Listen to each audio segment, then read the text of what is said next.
I want to talk for a moment about soul contracts and manifesting because I see so many people, manifestation coaches online, explaining how to get into the frequency and that when you're in the frequency, you can match what you want.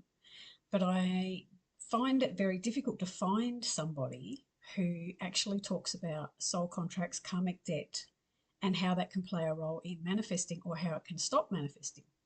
So the way that I see it is if there was a life and in that life uh, a human being made choices, so their job, they chose to have a job in as some kind of financial advisor, and in that job they were advising um, clients, customers, where to put their money. So they were taking their money and investing it for them, and over the course of the time this human being decided to become greedy, and they started taking funds from these people.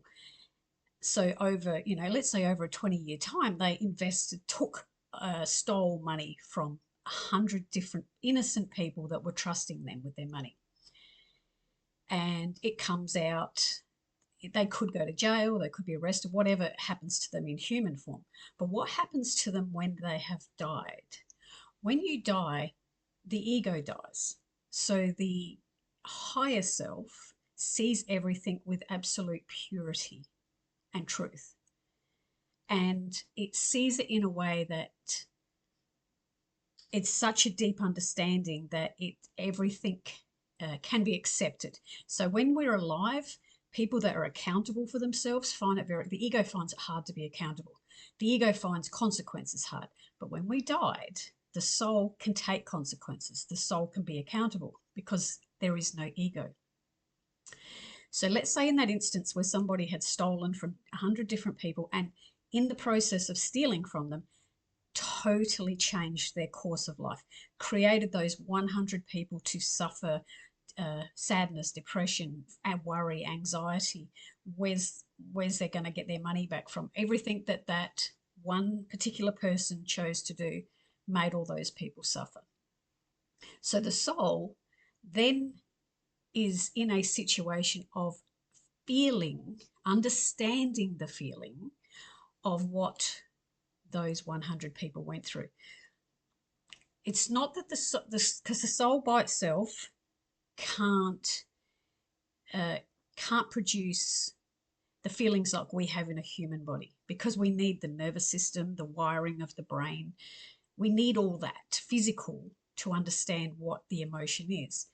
A soul can hear that they disrupted somebody's life and they ruined somebody's life, but it's very, very different to what we actually feel in human form. So let's say that the soul that created devastation to the lives of 100 people made a contract. Now, I don't know whether the soul decides to make the contract for itself or if some other universal force says the soul has to have that contract. I don't know that answer. But if that soul comes back knowing that in this life, that the next life that it's going to experience, every time it tries to make money, it will be taken away from them. So that the soul understands how it feels, how it felt for those 100 other people in a previous existence, how it felt for them. So now the soul inside the human is experiencing it from a human level. So this person is a good person. They come to this like they're a good person, and they try to make good choices in life. And every time they try to make a good choice, it's taken away from them. Now, how would manifesting, just continually trying to manifest something, work when you're trying to work through a karmic debt or a soul contract?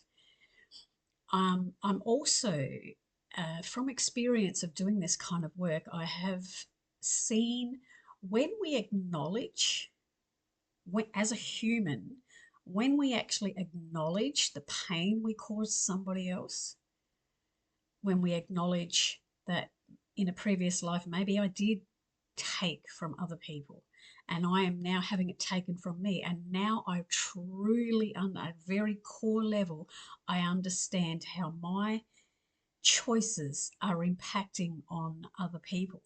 When we get to that total acceptance and total still loving the self, even though, and loving the self from an understanding of, I created this, I caused this, I understand this. Does that let the karmic debt go? So then manifestation can work, because nobody knows everything. A lot of it is speculation. A lot of it is experience, what we go through. Now, if you never did anything in a previous life, if you hadn't done anything wrong, and this time, like, you were kind, so kind to other people, in this lifetime, you might feel very, very blessed. Everything you touch is like the Midas touch. Everything just works out for you.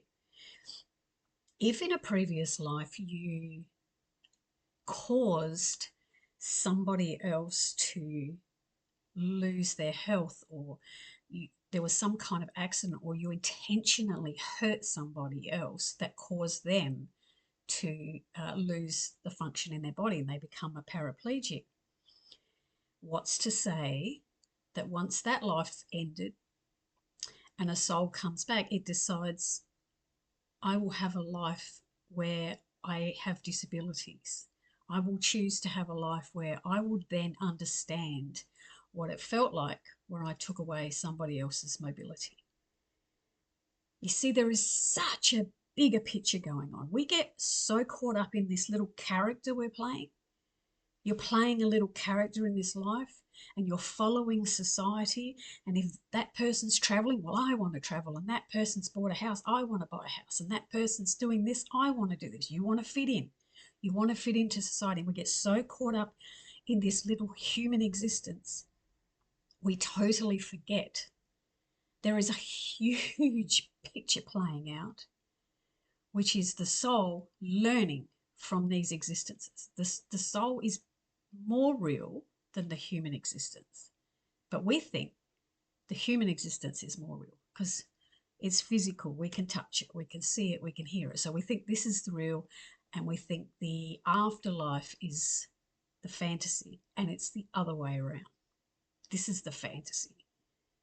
That is way more real. I know when I was there, it's way more real than it is here.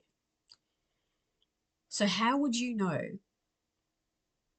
if you're going through some kind of karmic debt, experiencing something that a soul created in a previous existence that you're now trying to understand on a deeper level? How do you know that? Well, you can go into a deep meditation and ask yourself, am I experiencing something in this life that I'm really meant to understand on a very deep level? Is there something around relationships that I maybe destroyed in previous lives that this time I'm getting the other end of the stick? Is there something around money that I did in a previous life that I'm now getting the other end of the stick? Is there something around being unappreciated and just abusing or using people in a previous life? So I'm here now feeling so unappreciated by absolutely everybody. Is there something that you can pinpoint that you find is a constant pattern that just continually shows up in this life? And if you sit with that, and you sit with it, and you really understand the consequences of how it feels, accept how it feels, even apologizing to any kind of previous existence where you may have caused that feeling to somebody else that you are now feeling yourself. And that can help to release it, because it has to be released. You know, like, people will say you can manifest anything, but people can't manifest anything. They try, and you'll see people that say, I've tried for years and years and years and I just can't make it work. So maybe it's just at that point where you need to understand what it is that you cannot manifest. If it's relationships, if it's health, if it's money, if it's work, if it's appreciation, if it's whatever the feeling is, to sit with that, really absorb it and understand the consequences of how that feels, And maybe you did cause that to somebody in a previous life and you're just releasing that karmic lesson. And if we can release the karmic lesson, a karmic debt, whatever you want to call it, it opens the door to then experiencing something different. Because I see so many people talking about manifesting, but you don't hear them talk about karmic debt or karmic lessons or what the soul wants to experience in this life that it created in a previous life. It would be so much easier. Would it not be easier if we could, when we're born, we could just remember what we're here to learn, what we're here to experience, what we're here to clear, and what we caused somebody else previously that we're now trying to feel the other end of the stick. It would be easy if we knew that, but we don't know that. And I think we don't know that because if we did know that, we probably would find a cheat's way around learning it, because that's what humans do. We'll find the easy way out. So because we don't know what that karmic debt is, we will then have to really suffer the lesson. Because when you go through the experience and it's hard, you get the lesson way much more than when it's just handed to you. Like, you can't get the answers to the test given to you. You have to learn it. So, yeah. Do you often think about that? Do you think about your own karmic debt, your own karmic lessons? Or do you think about, wow, I've tried my whole entire life to manifest something and it's just not coming to me.